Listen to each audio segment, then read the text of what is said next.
Muy bien, y también una banda más que no podía faltar en el cartel es Destruction. Mi estimado, ¿cómo estás? Bienvenido. Muy bien. Gracias por tenerme aquí. Es muy hermoso poder platicar en español también, entre las entrevistas. Hace un poquito la diferencia. Sí, totalmente. Me estabas platicando algo acerca de tu entrada con Destruction y me parece bastante interesante. Me gustaría que la contaras en el micrófono. Bueno, vengo trabajando con la banda hace 6 años como sonidista y tour manager. Y bueno, cuando Mikey tomó la decisión de dejar la banda, me preguntaron, porque yo toco en bandas en Bélgica, donde vivo. Me dijeron si quería probar y obviamente conozco las canciones después de 6 años de estar con ellos en la ruta. No sé, debemos haber hecho. Ya te había tocado estar para el México Metal Fest. Claro, ya te había tocado ya lo tenía. Entonces, buenísimo. Bueno, fui, practiqué y estaba listo para la audición, la hice y quedé. Buenísimo. Y aquí estamos en el México Metal Fest. Mi hermano, es la segunda vez, también estuviste aquí en la vez anterior que estuvo Destruction. Pero ahí estaba como sonidista. Buenísimo. ¿Cómo ha sido la experiencia? Y de hecho, qué interesante. ¿Cómo fue la experiencia de vivir un México Metal Fest? Sí. Ver a la banda de un lado y del arriba. otro. Y está buenísimo, el festival está muy bueno. Como te decía, el público de México es muy especial, siempre están así a full. Y no, cuando lo vi desde mi lado, nada, ves un mar de gente así, pero están todos de atrás, los ves. Claro. Y esta vez estaba de frente y nada, está buenísimo de las dos formas. La verdad que es un gran festival. El formato incluso, ¿no? Estar tocando en a lo mejor venues un poco más pequeños que puedes reconocer por lo menos la cara de las personas. Y acá que solamente ves un mar de público. Sí. No, igual se ve bien, ¿eh? Nosotros tocamos 6 de la tarde, una cosa así, todavía había luz, así que se ve todo. Nada, está muy bueno. Son diferentes, todos los shows están buenos. A mí me gusta mucho tocar, sobre todo, bueno, tocar con una banda legendaria. La experiencia es un poquito diferente por la cercanía, lo que decías, pero siempre es muy intenso. Aparte, Latinoamérica es intenso. No importa tanto el tamaño, o sea, es grande, es una locura un poquito más grande. Y cuando estás en un lugar pequeño es una locura, pero un poquito más pequeña. Pero siempre están todos re locos. Me interesa muchísimo tu punto de vista. Has estado haciendo ahora el tour latinoamericano que vienen haciendo con Burning Witches. ¿Cómo lo han vivido? ¿Cómo ha estado? Muy bien, muy bien. La verdad, la respuesta de la gente excelente. Bueno, para mí es muy especial. Es un tour diferente. Mi primer tour con la banda en Latinoamérica. He recibido un montón de cariño de parte de la gente. La verdad que es una experiencia inolvidable y esperamos volver muy pronto. Buenísimo. Europa, en la etapa de la pandemia, viendo algunas de las publicaciones que hacía Schmig en Facebook, en Instagram, pues pasando por un momento difícil con la pandemia, que buscaban maneras de tocar. ¿Cómo fue esa pausa, esos 2 años de pausa para ustedes? Fueron difíciles como para todos los músicos en todo el mundo. O sea, se cerró todo, no pudimos... o sea, se abría un poquito y ahí aprovechábamos y metíamos 5 o 6 shows. Todos con 40 mascarillas. Pero después como que se fue abriendo de a poco y comenzamos a tener una especie de dinámica de trabajo que, bueno, vamos a aprovechar estos 2-3 meses porque después no sabemos. Y bueno, los festivales de verano estuvieron muy bien, todo se hizo normalmente. Pero bueno, después vino la guerra. También pasando por Ucrania y Rusia, que la verdad cagó todo. Salís de una y entras en otra. Y encareció mucho los costos por el tema del petróleo, la energía y demás. Y bueno, estamos como te dije, salimos de una y entramos en otra. Muchas veces el tema, uno de los temas principales del thrash metal puede llegar a ser la guerra, pero me parece que es muy diferente hacerlo de una manera artística en la música y ver ahora los estragos que puede hacer esto, ¿no? Sí, nosotros tenemos muchos shows en Rusia ahora para diciembre y cancelamos todo. O sea, nosotros sabemos que hay una diferencia entre los gobiernos, lo que hacen los gobiernos, y bueno, muchas canciones de thrash metal hablan de eso. La política es un buen tema. Y claro, o sea, nosotros sabemos diferenciar lo que es el público y lo que son los gobiernos y demás, pero las condiciones no están dadas. ¡Opa, llegó el jefe! Llegó el jefe. Tenemos al invitado especial, invitado de honor. Hola. How are you, Smir? I'm nice good. to have you back in here. We made an interview some years ago at another edition of the Mexico Metal Fest. Right. It's great to have you here again. Great to be back. How did you feel the audience this time? Yeah, it was great. I mean, it's a very special day. You know, it's this lineup, Creator, Sound and Destruction, Tango didn't play so many times together on the festival. I think it's just the third time ever, you know. So it was. And it's such an honor to have it here in Mexico. And the Mexican crowd is local. Yes, so yes, we are.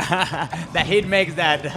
So, up to date, we were talking about war. Actually, we were talking about war in Europe and how does it how it changed the conditions for touring and stuff. That we got out of the pandemic, and all of a sudden we have. I mean, the war makes everything more expensive, of course. Yes, of course. Yeah, so touring becomes more expensive, and some tours have to be canceled now, of course, you know, because there's no money to make for nobody. Okay, yes, of course. And coming back now, playing shows again, this huge tour in Latin America, and also the new album that just came out some months ago, Diabolical. How is that contrast, that experience for you? I mean, for us, it's great to play again. You know, the pandemic, we tried to use the pandemic. We had shows, we had some special shows, some pandemic shows. We had the live stream. We tried to, you know, stay active, and then we started recording the album, which really helped us through the pandemic. And since this whole year, we had a lot of shows. Actually, we did a U.S. tour, a Canadian tour. We did a lot of festivals. Now in Latin America, and next year hopefully we'll be as busy as this year. It's great that you can go back and see your audience, see all your fans again. It's like, you know, having no audience as a musician is the worst feeling. Of course. Because that's what you need, you know. Like, of course. It's this action between the crowd, the energy between the crowd and the band. It needs to be reciprocal, right? That's what thrash metal is all about, you know. And if you don't have that, it's like. And when you make a record, you expect it. You expect to play it, you are recording it, and you say, "Wow, this part is gonna be killer live," and if you are not able to do it, yes. you know, it takes away a little bit of the essence of your profession, you know. Coming into songwriting, I think as well that you may think about the response of the audience while you are songwriting. Is there something about that in this new album? Of course, you think about it, you know.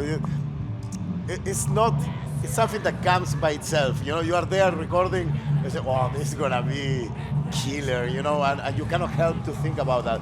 But I didn't participate completely in the songwriting, but I think that Shmir can explain that better, you know. I think it's important that you write the songs for a live situation, you know. That's we did when we were younger. We didn't always think about that. We were just want to be artists. You want to do crazy stuff, you want to have experience, and you want to try new things, and then you play the songs live and they don't function, you know. So when you get older, you're like, okay, we have to write songs that we enjoy to play live, and I think that's what Diabolical is about, you know. It's an album that every song on the album works great live, you know, and it's amazing coming to see the contrast between songwriting and production, producing your music back in the day and nowadays. I think technology has changed everything. So yeah, it's great to have you back. And I wanted to ask you a very specific question, because I've seen that sometimes you have a hard time with shadow ban and social media. I've been following you. And yeah, what's your intake on the way that music is promoted nowadays? I mean, you know, social media is a blessing and a curse in the same time, you know. And social media lost the social thing, you know. It's just the media. It's just media.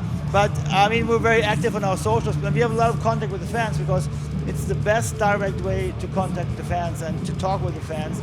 And I love it. We always use it for what songs you want to hear live, you know, and all kind of stuff. So we actually lose. That is really great. Yeah. That's the blessing part. Of course.